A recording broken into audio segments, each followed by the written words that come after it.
തിരുവല്ല സ്വദേശി അനീഷ് മാത്യുവിന്റെ ആത്മഹത്യ പോലീസിന്റെ മാനസിക പീഡനത്തെ തുടർന്നെന്ന ആരോപണവുമായി കുടുംബം. ഭാര്യയും മക്കളെയും കാണാതായ സംഭവത്തിൽ അനീഷിനെ പോലീസ് കസ്റ്റഡിയിൽ വെച്ച് മർദ്ദിച്ചു എന്ന് കുടുംബം ആരോപിക്കുന്നുണ്ട്. പോലീസിന്റെ വീഴ്ച ചൂണ്ടിക്കാണിച്ച് ജില്ലാ പോലീസ് മേധാവിക്ക് പരാതി നൽകുമെന്ന് ബന്ധുക്കൾ അറിയിച്ചു. എന്നാൽ തിരോധാന കേസിൽ വിവരങ്ങൾ തേടുക മാത്രമാണ് ചെയ്തതെന്നാണ് പോലീസിന്റെ വിശദീകരണം. പോലീസ് വിളിച്ചു വരുത്തുകയും നിരന്തരം വിളിച്ചു വരുത്തുകയും ചോദ്യം ചെയ്യുകയൊക്കെ ആയിരുന്നു. അവൻ അതിൻ്റേതായ ഒരു മാനസിക വിഷമം അവനുണ്ടായിരുന്നു.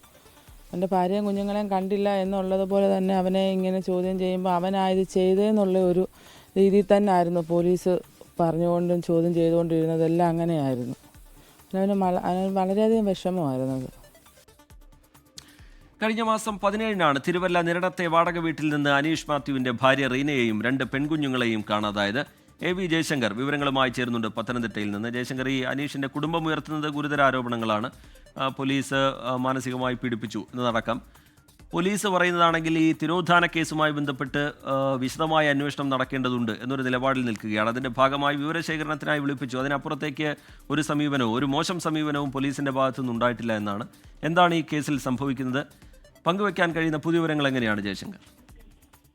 കഴിഞ്ഞ ദിവസം വൈകിട്ട് 4:30 കൂടിയാണ് ഈ അനീഷ് മാത്യുവിനെ വീട്ടിലെ കിടപ്പുമുറിയിൽ തൂങ്ങി മരിച്ച നിലയിൽ കണ്ടെത്തിയത്. പിന്നാലെയാണ് കുടുംബം പോലീസിനെതിരെ ഗുരുതര ആരോപണങ്ങളുമായി രംഗത്തെത്തിയത്. അതായത് ഭാര്യയുടെയും മക്കളുടെയും തിരോധാന കേസ് അന്വേഷിക്കുന്ന പുളിക്കീഴ് പോലീസ് മാനസികമായി പീഡിപ്പിച്ചു, രാവിലെ മുതൽ വൈകിട്ട് വരെ സ്റ്റേഷനിൽ പിടിച്ചിരുത്തി, ഒപ്പം തന്നെ മർദ്ദിച്ചു ഉൾപ്പെടെയുള്ള ആക്ഷേപങ്ങളാണ് കുടുംബം ഉന്നയിക്കുന്നത്. വീഴ്ചകൾ ചൂണ്ടിക്കാണിച്ചുകൊണ്ട് ജില്ലാ പോലീസ് മേധാവിക്ക് പരാതി നൽകാനാണ് നിലവിൽ അവരുടെ ആലോചന. ഇത്തരത്തിൽ നിരന്തരമായ പോലീസിന്റെ മാനസിക പീഡനമാണ് ഇത്തരത്തിൽ അനീഷിന്റെ ആത്മഹത്യയിലേക്ക് ഉൾപ്പെടെ നയിച്ചതെന്നാണ് ഈ കുടുംബം ആക്ഷേപിക്കുന്നത്. എന്നാൽ ഇത്തരം ആരോപണങ്ങൾ പോലീസ് തള്ളുകയാണ്. തിരോധാന കേസുമായി ബന്ധപ്പെട്ട് വലിയ സംശയങ്ങൾ നിലനിൽക്കുന്നു.